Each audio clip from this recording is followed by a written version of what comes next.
오늘 우리에게 주시는 하나님의 말씀은 에베소서 1장 23절입니다. 에베소서 1장 23절입니다.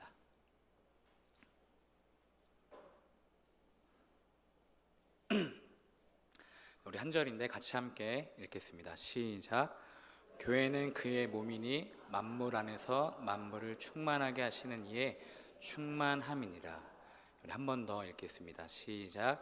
교회는 그의 몸이니 만물 안에서 만물을 충만하게 하시는 이의 충만함이니라. 아멘. 네. 여러분의 기도 덕분에 휴가를 잘 다녀왔습니다. 우리 청년 2명이랑 남자 청년 2명이랑 같이 제주도를 갔다 왔거든요. 얼굴이 조금 많이 탔죠. 예. 월요일부터 금요일까지 계속 같이 있었고요. 기도해 주신 덕분에 한 번밖에 안 싸웠어요. 저희가 한 번만 이렇게 크게 싸우고 풀고, 또 밤에는 또 설교 작성하고, 또 제가 설교 빨리 하고 싶어서 이렇게 까먹고 이렇게 했는데, 오늘 말씀은요, 면역력, 저항하는 힘이라는 제목으로 4가지 소제목을 좀 나누려고 합니다. 첫 번째는 제가 대상포진에 걸렸던 이야기를 조금 하고, 또 면역력에 대해서 잠깐 설명을 하고요. 그 다음에 오늘 본문에 나오는 교회, 그리스도의 몸을 같이 적용하면서 마지막으로 영적인 면역력에 대해서 저와 여러분이 오늘 적용하고 같이 은혜를 나누고자 합니다. 첫 번째가 대상포진인데요. 지금으로부터 약 4년 전에 2013년 11월에 제 나이로 29에 당시 섬기던 교회 전교인 수련회가 끝나고 나서 저는 대상포진에 걸렸습니다. 이렇게 보기에만 건강하지 속이 많이 약해가지고요. 대상포진은 우리가 잘 아는 대로 수두 바이러스 때문에 발생을 하는데요. 보통 소화기 때 수두를 걸려서 한번 앓고 지나가면 이 수두 바이러스가 우리 몸속에 가만히 존재하게 된대요. 수년 동안 아무런 활동을 하지 않고 가만히 숨어 지낸다고 합니다. 그러다가 나이가 들거나 신체의 면역력이 낮아지면 그때 잠복해 있던 바이러스가 다시 활성화되면서 발진을 일으키는데 그게 바로 대상포진입니다. 대상포진에 걸리면요, 보통은 피부에 발진, 이렇게 붉게 일어나고요, 또 물집이 나타납니다. 그리고 해당 부위에 극심한 신경통, 통증이 따라오게 되어요. 그리고 그 통증은 정말 상상을 초월합니다. 또한 이 대상포진은 젊은 사람들에게는 드물게 나타나고요, 60세 이상의 성인들에게서 종종 나타나곤 합니다. 당시 나이가 어렸음에도 불구하고 처음으로 제가 집을 나와서 생활을 했기 때문에 음식도 대충 먹고 잠도 부족해가지고 대상포진에 걸리게 된 것 같아요. 게다가 전교인 수련회라는 큰 행사가 끝나고 나니까 긴장이 풀어져서 그런지 다음날 아침부터 통증이 시작되었습니다. 처음에는 제 오른쪽 가슴을 쿡쿡 찌르더니 겨드랑이, 그리고 이제 등 뒤 날개 쪽지까지 그 통증이 옮겨졌고요. 며칠 후에는 그 통증 때문에 제가 자리에 눕고 말았습니다. 이 대상포진 후에 발생하는 만성 통증 증후군은요, 이 삶의 질을 저하시키는 상당한 괴로움을 주게 되어요. 또한 이 통증은요, 수개월에서 수년 동안 지속되고 그 통증의 양상은 다양합니다. 예를 들어서 칼로 찔러서 쑤시는 통증이 나타나기도 하고, 또 벌레가 스물스물 기어가는 이삼 감각 현상도 나타나고요. 또 평소에는 잘 참았던 사소한 통증에도 아주 극심한 통증으로 이렇게 예민함도 나타나게 됩니다. 또 다른 만성 통증 증후군과 마찬가지로 통증이 계속되면서 우울증뿐만 아니라 사회적, 직업적, 심리적 어려움을 겪을 수도 있게 됩니다. 저 같은 경우에는 약 5초 간격으로 통증이 왔었어요. 누군가가 제가 칼을 찔러 본 경험은 없지만 누군가가 제 날개 쪽지에 칼을 찔러서 이렇게 쑤시는 그 고통을 5초 간격으로 계속해서 당했습니다. 그래서 왼쪽 손은 제 겨드랑이를 움켜쥐고 또 몸은 이렇게 앞으로 엎드린 채 웅크린 채 신음소리를 계속 호소했었습니다. 그 당시에는 저는 아무것도 할 수가 없었습니다. 그대로 방 안에 누워 있었고 약 2주간을 출근하지 못했습니다. 계속되는 통증으로 집 근처 대학병원을 찾았어요. 그래서 검진 결과 대상포진이라는 진단을 받고서 시간대별로 6번의 약을 먹고 잠들기 전에는 수면제가 처방된 약도 먹었습니다. 그러나 약을 먹고 시간이 흘러도 차도는 없었습니다. 몸에 차도는 전혀 없었습니다. 오히려 갈수록 우울함과 무기력감이 저를 짓눌렀습니다. 그래서 인터넷을 열고 조금은 약하지만 인터넷을 열고 대상포진을 공부하기 시작했어요. 어떻게든 이 말도 안 되는 고통에서 벗어나고 싶어서 공부를 시작했습니다. 이 통증이 얼마나 지속되는지, 또 어떻게 하면 대상포진에서 나을 수 있는지, 그리고 왜 이 병에 걸렸는지 그 이유를 찾는 게 당시 저로서는 간절한 소원이었습니다. 저의 짧은 지식으로 제가 대상포진에 걸린 이유는 앞에서 말씀드렸듯이 면역력이 떨어졌기 때문이에요. 제 몸 안에 있는 면역력이 떨어져서 어렸을 때 한 번 걸렸던 그 수두 바이러스가 다시 재활성화되면서 대상포진이 나타나게 된 것입니다. 그러니까 대상포진이라는 결과는요, 면역력이 크게 떨어졌다는 신호였고요, 몸의 신호였고요. 면역력이 떨어졌다는 것은 그 당시 제 생활 습관이 엉망이라는 몸의 신호이자 또 사인이었습니다. 네. 두 번째가 이제 저항하는 힘인데요. 그렇다면 여기서 면역력이란 무엇일까? 면역력이란 무엇일까? 우리가 면역력 하면은 많이 사용도 하고 TV를 봐와서 잘 접했지만 말로 설명하기가 참 어렵습니다. 네, 한마디로 면역력을 한마디로 정의하면요, 외부에서 들어오는 세균에 저항하는 힘입니다. 밀어내는 힘이에요. 다시 말해서 우리의 몸 안으로 들어오는 이물질을 구별하고 이것을 없애는 활동과 그 힘이 바로 면역력입니다. 사실 우리 몸 안에는요, 수많은 미생물들이 들락날락하고 있다고 합니다. 우리가 흘리는 눈물이나 콧물에도 미생물이 들어있고요, 사람의 똥, 대변 역시 반 정도는 미생물 덩어리라고 합니다. 그리고 우리가 자주 만지는 책상이나 컴퓨터 키보드, 또 버스 손잡이, 옷이나 머리카락에도 많은 미생물들이 붙어 있고요. 그러니까 우리는 수많은 미생물 속에서 살아간다고 해도 과언이 아닙니다. 그러다가 세균이나 바이러스가 우리 몸속에 종종 들어오기도 해요. 하지만 그렇다고 해서 누구나 다 병에 걸리는 것은 아닙니다. 왜냐하면 우리 몸 안에 있는 면역력이, 즉 저항하는 힘이 그 바이러스를 막아주기 때문입니다. 외부에 있는 바이러스가, 병원체가, 세균이 우리 몸속으로 들어오려면 우선 첫 번째 방어벽을 만나게 되어요. 첫 번째 방어벽. 그 방어벽은 순서대로 눈물, 코 속의 점막, 피부의 각질, 그리고 소화기관의 강력한 소화액입니다. 구체적으로 말씀드리면 눈을 깜빡이거나 눈물을 흘릴 때 미생물을 씻어 내보내고요, 또 우리가 숨을 쉬는 코와 기관지는 끈끈한 점막으로 덮여있기 때문에 세균을 달라붙게 만듭니다. 또 입을 통해 들어온 바이러스는 위산 때문에 대부분 녹아버리고 피부는 바이러스를 막는 가장 두꺼운 벽이 됩니다.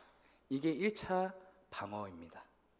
다시 말해서 1차 방어벽이 24시간 이물질에 대한 감시와 처리를 하면서 공기 중의 세균, 바이러스, 곰팡이로부터 우리의 몸을 안전하게 지켜줍니다. 그런데 혹시라도 바이러스가 이 1차 방어벽을 뚫고 우리 몸속에 침입한다면 어떻게 될까요? 몸속으로 들어오는 바이러스는요, 그때부터 이제 면역 세포가 담당을 하게 됩니다. 우리 몸 안에는 대략 60조 개의 세포가 있대요. 60조나 되는 세포가 있다고 합니다. 그런데 그 중에 3%인 1조 8천억 개가 면역 세포라고 해요. 이 면역세포가 몸 안에 들어온 바이러스를 대항합니다. 그러니까 이게 2차 방어벽이에요. 면역세포가 바이러스를 무효화시키기 위한 총공격을 펼칩니다. 가장 먼저는 바이러스가 몸 안에 들어왔음을 즉각적으로 알려서 모든 면역세포들이 재빨리 활동할 수 있도록 도와줍니다. 그리고 바이러스에다가 특정한 꼬리표를 붙여놓고요. 그리고 따로 구분해서 그 바이러스에 맞는 항체를 만들어서 아주 치밀하게 공격을 펼칩니다. 가장 대표적인 면역세포가 백혈구인데요. 이 백혈구가 1차 방어벽을 뚫고 들어온 바이러스를 잡아먹고 녹여버립니다. 게다가 한 번이라도 침입한 바이러스를 분명히 우리 몸이 기억을 하는데, 그 이유는 나중에 똑같은 녀석이 들어왔을 때 더 빠른 시간 안에 물리쳐서 우리 몸을 지키기 위함입니다. 그러니까 오늘 아침부터, 주일 아침부터 지금 이 시간까지 우리가 무사히 하루를 보내고 있는 것도요, 우리 몸 안에 있는 면역세포가 치열하게 싸우고 있었기 때문입니다. 다시 말해서 우리 몸 안에 있는 이 면역력은요, 우리의 평안한 하루를 위해서, 또 아무 일이 일어나지 않도록 외부로부터 들어오는 그 모든 힘에 다시 반대로 저항하고 있었습니다. 우리가 느끼지 못하는 지금도 계속해서 싸우고 있어요. 바로 이것이 하나님이 만드신 우리 몸 안에 최고의 의사, 면역력입니다. 고대 그리스의 의사이자 오늘날의 의사의 아버지라 불리는 히포크라테스가 말하기를, 면역력은 최고의 의사다, 면역력은 최고의 치료법이다 라고 했듯이, 하나님이 우리 몸에 주신 이 면역력은요, 질병 치료에 있어서 가장 중요한 힘이 됩니다. 한마디로 우리 몸에 문제가 생겼을 때 스스로 우리 몸을 치료하는 의사인 셈이에요. 또 공부를 하면서 더 알게 된 사실은, 모든 생명체에는 이 면역력이 존재한다는 것입니다. 특별히 단세포, 미생물 같은 건 말고요. 모든 생명체에는 이 면역력이 존재한다는 거예요. 심지어 식물의 피톤치드 역시 그 나무 주위에 있는 이 곤충들과 벌레들을, 미생물들을 없애기 위해서 발생하는 게 피톤치드래요. 그것도 저항하는 거거든요. 식물에게도 면역력이 존재합니다. 그러니까 생명이 있어 살아 숨쉬는 모든 생명체에게는요, 면역력이 존재한다는 것입니다. 다시 말해서 하나님이 살아 숨쉬는 모든 생명체에게 그 생명을 유지할 수 있는 자가 면역 방어 체계를 주셨다는 것입니다. 외부의 힘으로부터 저항하고 자신을 지킬 수 있도록 말이죠. 세 번째가 이제 그리스도의 몸인데요. 저는 오늘 이 면역력이 들어있는 또 하나의 몸이자 또 하나의 생명체를 소개합니다. 그것은 우리가 읽은 에베소서 1장의 그리스도의 몸이에요. 23절인데요. 교회는 그의 몸이니 만물 안에서 만물을 충만케 하시는 이에 충만함이니라. 교회는 그의 몸이니, 교회는 예수님의 몸이니. 특별히 오늘 본문에 바울 사도가 교회를 두고 말하기를, 교회는 예수님의 몸이라고 정의했습니다. 다시 말해서 교회는요, 예수님의 몸이지 사람의 몸이 아닙니다. 교회 뒤에 주어가 예수님이 왔지 사람이 오지 않았습니다. 그래서 교회의 주인은요, 사람이 될 수 없고 언제나 예수 그리스도가 교회의 주인 되십니다. 그리고 예수가 주인 된 교회는 언제나 살아있는 생명이지 죽어있는 건물이 아닙니다. 그러므로 교회는 오늘도 살아계시는 그분의 생명 넘치는 몸입니다. 그렇다면 바울 사도는 왜 교회를 몸이라고 비유를 했을까요? 여러 가지 다른 것들이 있었겠지만 왜 하필 몸이라고 표현을 했을까요? 그것은 교회가 많은 지체로 이루어져 있고 성도는 그리스도 안에서 한 몸이요 한 지체이기 때문입니다. 특별히 오늘 본문 안에서는요, 22절, 예수가 교회의 머리 되기 때문입니다. 다시 말해서 예수는 교회의 머리가 되고 교회는 예수님의 몸이에요. 예수님은 교회의 머리, 교회는 예수님의 머리와 몸. 머리 없는 몸이 없고 몸이 없는 머리가 없듯이 교회는 자신의 통치자 되시는 예수님에게 속하고 그분과 하나로 연결되어 있는 생명체입니다. 그러니까 교회는 그리스도의 몸으로서 그분은 교회 안에서 말씀하시고 활동하시며 교회를 통해 만물을 자신의 임재로 가득 채우십니다. 그래서 교회는 그리스도의 몸입니다. 또 에베소서를 읽다 보면요, 계속해서 그리스도 안에, 그리스도와 함께라는 단어가 많이 등장하는데요, 이것이 교회를 그분의 몸이라고 표현한 이유 중에 하나예요. 그러니까 교회는 그분의 몸으로서 그분 안에 있기 때문에 그분과 함께합니다. 교회는 살아계신 예수님을 머리로 두고 있는 그분의 역동적인 몸입니다. 그래서 교회는 그분과 늘 연결되어 있습니다. 그리고 바울 사도가 한 번 더 교회를 정의했어요. 고린도전서 12장 27절에 너희는 그리스도의 몸이요. 너희는 그리스도의 몸이요. 우리가 바로 교회라는 것입니다. 우리가 예수님의 몸이고 예수님의 몸은 교회인데 우리가 바로 교회라는 것입니다. 우리가 교회입니다. 여기 죽어있는 건물이 교회가 아니라 예수님을 믿는 우리가, 그리고 지금 이 모임이 바로 교회입니다. 우리가 그분의 살아있는 숨쉬는 역동적인 몸이자 교회입니다. 그러므로 저는 오늘 이 몸 안에, 교회된 우리 안에 면역력이 있다고 감히 적용을 하고 싶어요. 모든 생명체에게 저항하는 힘이 있듯이 그리스도의 몸된 교회 안에도 면역력이 들어있다고 말씀드리고 싶습니다. 초대교회가 로마의 핍박으로부터 저항을 했고요, 로마 카톨릭이 제국으로부터 저항을 했으며 개신교가 카톨릭의 타락으로부터 저항했습니다. 그런데 오늘 우리 한국교회는요, 이 저항력을, 면역력을 잃어버린 것 같습니다. 왜냐하면 계속해서 세상으로부터 손가락질을 당하는데 그 이유는 한 가지예요. 면역력이 떨어져서.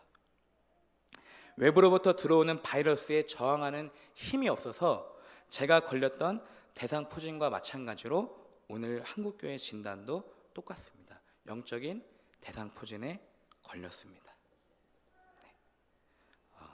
적용합니다.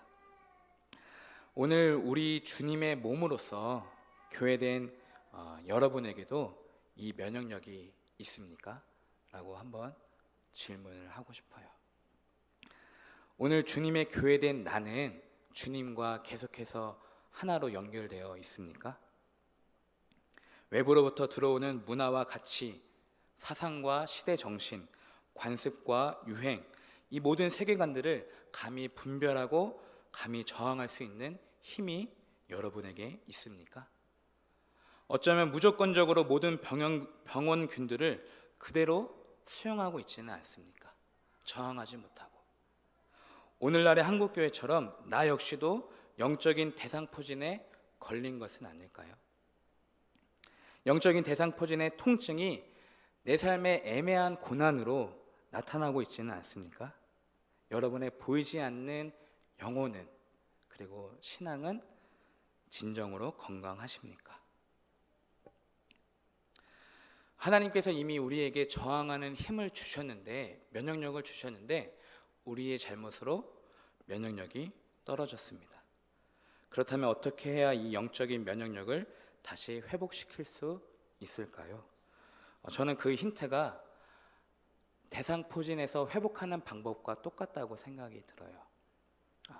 대상포진에서 벗어나는 가장 좋은 방법은 다시 면역력을 키우는 것입니다. 다시 말해서 면역력으로 면역력을 높이는 것입니다.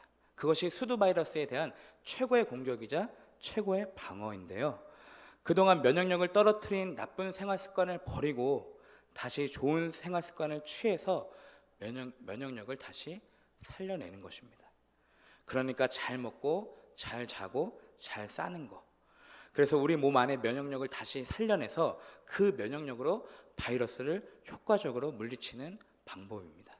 음식을 골고루 먹고 운동을 꾸준히 하고 매일 적절한 양의 햇빛을 받으며 모든 스트레스를 긍정적으로 해소하는 방법이야말로 대상포진에서 벗어나는 가장 최고의 방법입니다. 이와 마찬가지로 영적인 면역력을 높이기 위한 가장 좋은 생활 습관은 또 뭐가 있을까요? 결론부터 말씀드리면 하나님께 예배하는 것입니다.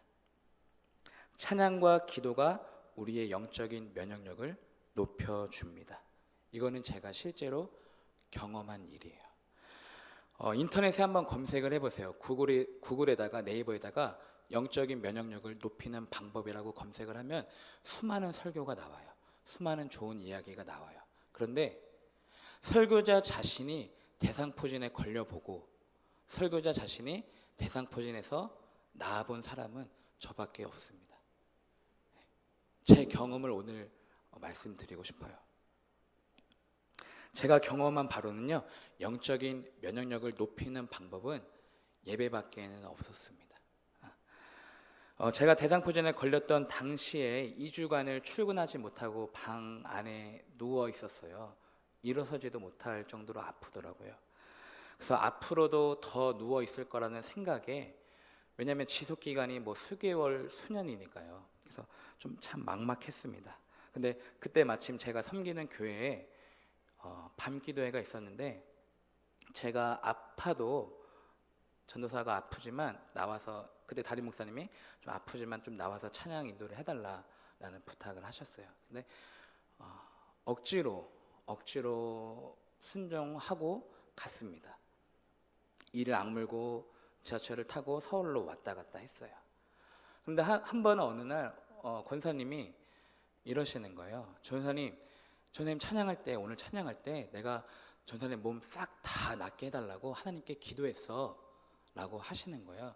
그리고 제가 그러고 보니까 정말 안 아픈데요? 라고 웃었어요. 그리고 나서 집에 돌아가는데 며칠 후에 통증이 없어가지고 그냥 한번 병원에 갔더니 완치되었다고 진단을 받았습니다. 그러니까 신기하게도요, 저는 예배를 드리다가 낫게 되었습니다. 그 나았다는 말을 들었을 때 얼마나 마음이 기뻤는지 몰라요. 어쩌면 그 마음가짐이, 교회를 왔다 갔다 하는 그 몸부림이 제 면역력을 다시 키워줬는지도 모르겠습니다. 그래서 저는 하나님이 고쳐주셨다고 생각을 하고 있습니다. 그러므로 모든 에너지는요, 모든 면역력은, 모든 힘은 하나님에게서 나와요. 잘 들어보세요. 예수님에게서 나오는데요, 하나님은요, 예수를 죽음에서 살리시고 하늘 보좌에 앉히셔서 은하계로부터 이 땅에 이르기까지 우주의 모든 것을 다스리게 하셨습니다. 예수님이 왕이시고 예수님이 주인이십니다. 그러니까 예수의 통치를 받지 않는 이름이나 백성이나 권세가 하나도 없게 하셨어요. 잠시만이 아니라 영원토록 그렇게 예수가 왕으로서 주인 되게 하셨습니다. 이 모든 일을 담당하고 계시는 분, 이 모든 일의 최종 결정권을 가지고 계신 그분이 바로 우리 주 예수 그리스도이십니다. 이 모든 것의 중심에서 예수님께서 교회를 다스리신다고요. 교회는 그의 몸이니 그분이 다스리시는 그 교회가 바로 우리라는 것입니다. 그러므로 우리는 그분의 능력이 담겨진 그분의 몸이자 그분의 교회가 되는 것입니다. 그래서 저는 오늘 그분의 교회된 우리의 몸 안에도 예수님의 면역력이 들어있다고 말씀을 드리고 싶습니다. 그러므로 우리는 이렇게 고백을 할 수가 있어요. 하나님이 나의 최고의 면역력 되십니다 라고 고백할 수 있습니다. 사랑하는 제일교회 성도 여러분, 오늘 우리의 상한 마음과 피곤한 육신을 다시 회복할 수 있는 것도요, 오직 예배밖에 없어요. 보이지 않는 밑바닥을 향해서 계속해서 지금도 추락하고 있는 내 영혼을 다시 끄집어낼 수 있는 것도 오직 예배밖에 없습니다. 잘 한번 생각해 보십시오. 그 옛날 우리가 말씀 한 구절에 울고 진심 어린 기도 한마디에 눈물을 흘린 적이 있지 않습니까? 그 눈물이 내 영혼을 다시 소생시켰습니다. 다시 말해서 주님이 나의 주인이고 내가 주님의 것이라는 주님의 것이라고 깨닫게 만드는 그 예배 말고는 다른 어떤 것도 우리를 고칠 수가 없습니다. 그러나 반대로 우리가 예배를 놓치게 되면요, 영적인 면역력은 떨어지고 영적인 바이러스도 다시 활성화되고 맙니다. 제가 대상포진에 걸린 이후로 2번 더 재발했어요. 2번 더 관리를 못해서 2번 더 찾아왔었거든요. 그러니까 대상포진은 증상이 좋아지더라도 바이러스가 없어지는 게 아니라 다시 잠복 상태로 숨어 있다가 언제 또 활성화될지 몰라요. 그러니까 면역력이 떨어지면 또다시 대상포진이 발생하게 되는 것입니다. 이게 참 무서운데요, 어렸을 적 걸렸던 그 수두 바이러스가 20년 가까이 제 몸속에서 숨어 지내는 거예요. 조용히, 약해질 때까지, 면역력이 떨어질 때까지. 그러니까 마치 우리의 원수인 사단처럼 우리의 믿음이 떨어지면 우리의 죄성은 다시 활성화되면서 다시 영적인 대상포진 통증으로 우리를 몰아내는 것입니다. 그러므로 예배가 중요합니다.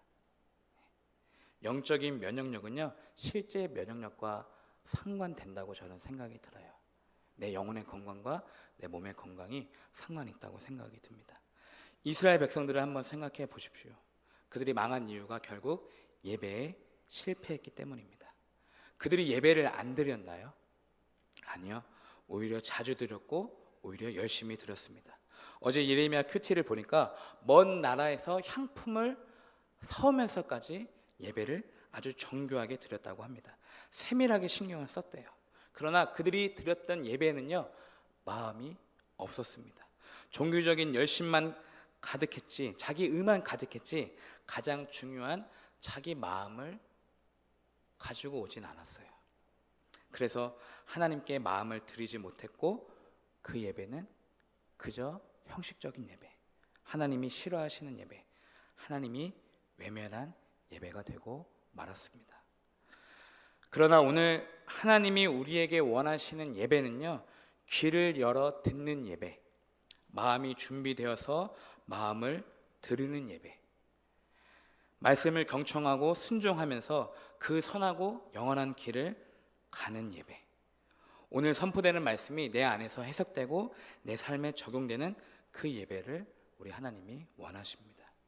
바로 그때 우리가 예배자로 서 있을 때 우리는 그분의 몸된 교회가 되고, 교회된 우리 몸 안에는 하나님이 우리의 면역력이 되어 주십니다. 그러므로 오늘도 내가 드리는 나의 예배가 어떠한지, 마음이 있는지 없는지 살펴보시고 내 영혼의 건강은 어떠한지, 면역력은 떨어졌는지 돌이켜보면서 다시 한 번 더 하나님이 나의 면역력이 되어 주십시오. 주님이 나의 치료자이십니다. 나를 통치하시고 나를 다스려 주옵소서라고 고백하시며 우리가 드리는 모든 예배가 항상 승리하기를 간절히 바라겠습니다. 기도하겠습니다.